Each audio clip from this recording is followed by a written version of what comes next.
پیش خدمت ہے ایک انتہائی دلچسپ مختصر کہانی جس کا عنوان ہے مقدم رشتہ۔ کسی بستی میں ایک عورت رہتی تھی۔ ایک دفعہ ایک جھگڑے میں اس کے خاوند، بیٹے اور بھائی نے بستی کے ایک شخص کو قتل کر دیا۔ مقدمہ درج ہونے پر تینوں گرفتار کر لیے گئے۔ مقدمہ چلا، گواہوں کے بیانات اور شہادتوں کی روشنی میں جرم ثابت ہونے پر علاقے کے قاضی نے ان تینوں مجرموں کو پھانسی دینے کا حکم دیا۔ یہ سن کر کمرہ عدالت میں موجود مجرموں کی طرف سے آئی ہوئی خاتون زارو قطار روتے ہوئے قاضی سے کہنے لگی، خدا کے لیے مجھ پر رحم کریں، میں برباد ہو جاؤں گی، انہیں معاف کر دیں یا پھر مجھے بھی ان کے ساتھ ہی پھانسی دے دیں۔ میں اکیلی عورت ہوں، اس سماج میں کیوں کر جی پاؤں گی۔ خاتون کی آہوزاری سن کر مقتول کے ورثاء کے دل پسیج گئے اور انہوں نے قاضی سے درخواست کی کہ اس خاتون سے پوچھ کر ان تینوں مجرموں میں سے کسی ایک کو چھوڑ دیا جائے۔ قاضی نے اس خاتون سے کہا، بی بی، تم ان تین مجرموں میں سے کسی ایک کا انتخاب کر لو جسے تمہاری خاطر چھوڑ دیا جائے۔ اب وہ خاتون سوچ میں پڑ گئی۔ کمرہ عدالت میں موجود لوگوں میں بھی چہمگوئیاں ہونے لگیں۔ کچھ دیر گزرنے کے بعد قاضی نے جب اس خاتون سے دوبارہ پوچھا، ہاں مائی، اب بتاؤ کسے چھوڑا جائے، تو وہ ٹھنڈی آہ بھر کر کہنے لگی، حضور والا، آپ میرے بھائی کو چھوڑ دیں۔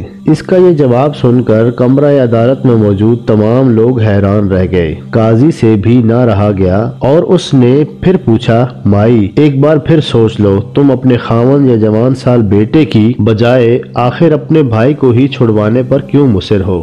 اس پر وہ خاتون کہنے لگی، قاضی صاحب، جانتی ہوں کہ خاوند نہ رہا تو میں بیوہ ہو جاؤں گی اور بیوگی بہت کٹھن مرحلہ ہے۔ میں یہ بھی جانتی ہوں کہ میرا جوان سال اکلوتا بیٹا ہی میرے بڑھاپے کا سہارا ہے، میری آنکھوں کا نور ہے، اولاد سے بڑھ کر کچھ نہیں ہوتا۔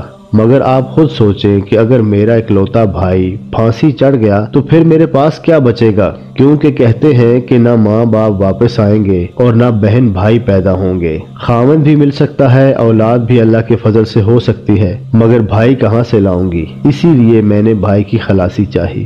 خاتون کی اس بات سے قاضی سمیت کمرہ عدالت میں موجود تمام لوگ بہت متاثر ہوئے۔ مقتول کے ورثاء کو اس عورت پر ترس آ گیا اور انہوں نے ان تینوں مجرموں کو معاف کر دیا۔ کہانی یہاں پر ختم ہوتی ہے۔